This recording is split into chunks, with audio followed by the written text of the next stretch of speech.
Mesdames et messieurs, bonjour et bienvenue à notre édition du journal hebdomadaire, votre rendez-vous d'actualité chaque semaine. C'est Pax Tchanois à la présentation, voici le sommaire. L'Institut de formation professionnelle Bakawabana contribue à l'autonomisation des jeunes de Bukavu en République démocratique du Congo.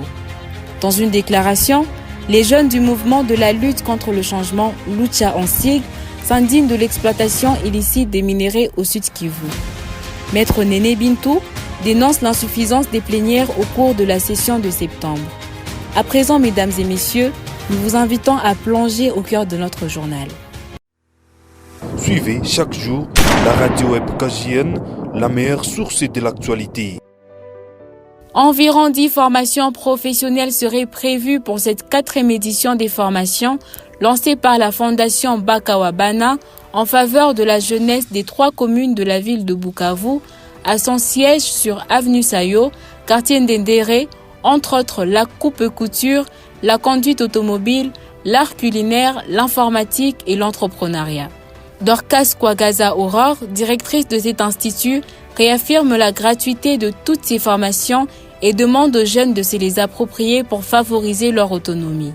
Patrick Bakawabana, député national et responsable de la fondation, invite les jeunes à s'inscrire massivement pour leur autoprise en charge.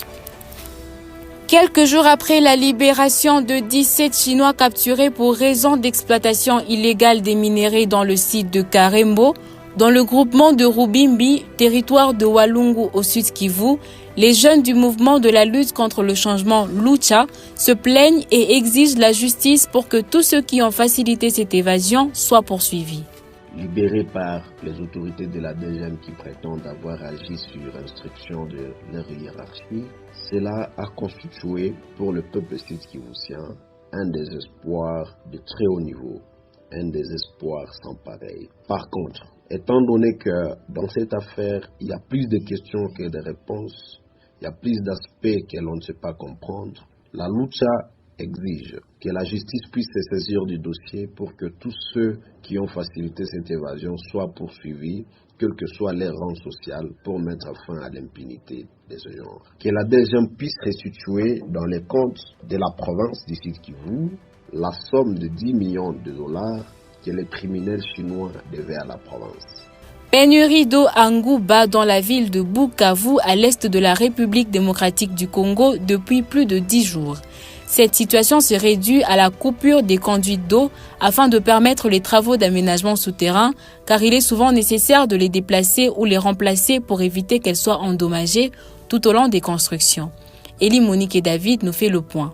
Étant un couteau à 2 tranchants, l'initiative est louable mais pénalise plusieurs ménages qui luttent pour satisfaire leurs besoins journaliers en eau. Si pour les uns, aller puiser de l'eau est un énorme défi quotidien, pour d'autres, c'est une nouvelle charge financière. De leur part, le directeur régional de la Régie des eaux, Ignace Ilunga, affirme qu'il devrait y avoir ces perturbations suite à la connexion de nouveaux transformateurs à cet axe. Vous avez remarqué qu'il y a effectivement des perturbations, vous dites vrai, mais il faut qu'il y en ait, parce qu'il devra y en avoir. Pourquoi? Parce que nous devons passer, entre autres par exemple, vous avez assisté à la connexion de nouveaux transformateurs. Nous devions abandonner notre ancien transformateur de 160 kVA pour nous installer des machines sur les nouveaux transformateurs de 630 kVA. Et vous verrez que pas temps de passer, de faire ces connexions, ça demande à ce qu'on puisse mettre au repos les équipements. C'est ce qui s'est passé. On a arrêté la production pour passer des anciens équipements vers les nouveaux équipements. Aujourd'hui, nous sommes en train d'arrêter progressivement et de temps à autre sur un axe ou sur un autre pour passer des anciennes canalisations vers de nouvelles canalisations. Ce sont ces perturbations-là ou ces travaux-là qui provoquent les perturbations que vous observez. À présent, parlons politique. Maître Néné Bintou dénonce l'insuffisance des plénières au cours de la session de septembre. Elle se dit indignée d'avoir constaté que les questions comme le budget de la province et l'éducation n'avaient pas eu l'attention qu'il fallait. Les députés ils ont eu moins de plénières. Ils ont moins de plénières, même si la session est budgétaire. Mais il y a quand même des matières aussi sociales sur lesquelles on les attendait, notamment les dits portant frais innovants pour l'appui à l'éducation. On attendait cet édit-là. On attendait aussi les rapports de la commission sur la gestion de la province. Donc avant que les députés n'arrivent, on ne sait pas, il y a la commission qui a travaillé, mais on ne sait pas ce qui s'est passé. Donc nous pensons qu'il faudrait quand même que les deux institutions puissent travailler dans la transparence. Le président aussi a insisté dans son discours sur la transparence dans le secteur minier. Il a parlé de la question des Chinois. Et donc nous pensons que la population attend beaucoup des institutions et surtout qu'ils aient restitué ce qu'ils ont fait aux électeurs pendant leurs vacances parlementaires. Elle a cependant félicité les députés pour le travail abattu au cours de l'année 2024 en dépit de plusieurs difficultés et pour le vote du budget pour 2025. Parlant de la bonne gouvernance au Sud Kivu, les travaux de réhabilitation de la route vers Kansayo ont été lancés ce vendredi 3 janvier 2025 par le gouverneur de province Jean-Jacques Porossi. Ces travaux seront exécutés par Golden Construction, une société chinoise impliquée dans plusieurs initiatives minières et infrastructurelles. Le gouverneur Jean-Jacques Porossi en parle.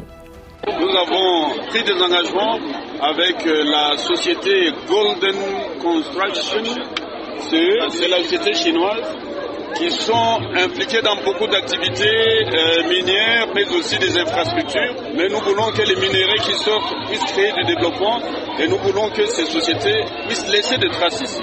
Voilà pourquoi nous les avons embrigadés pour qu'ils viennent commencer d'abord cet axe et après cet axe, il y en aura beaucoup d'autres. C'est un appui que nous avons demandé ici. On ne paye absolument rien.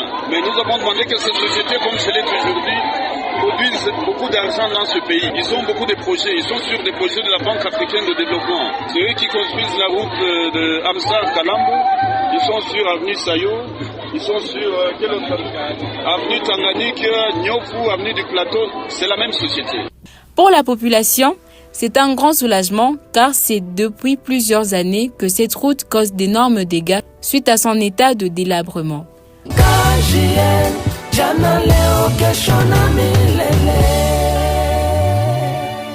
À présent, mesdames et messieurs, nous sommes à la fin de notre journal. Nous vous disons merci de nous avoir suivis avec attention et nous vous donnons rendez-vous pour la semaine prochaine.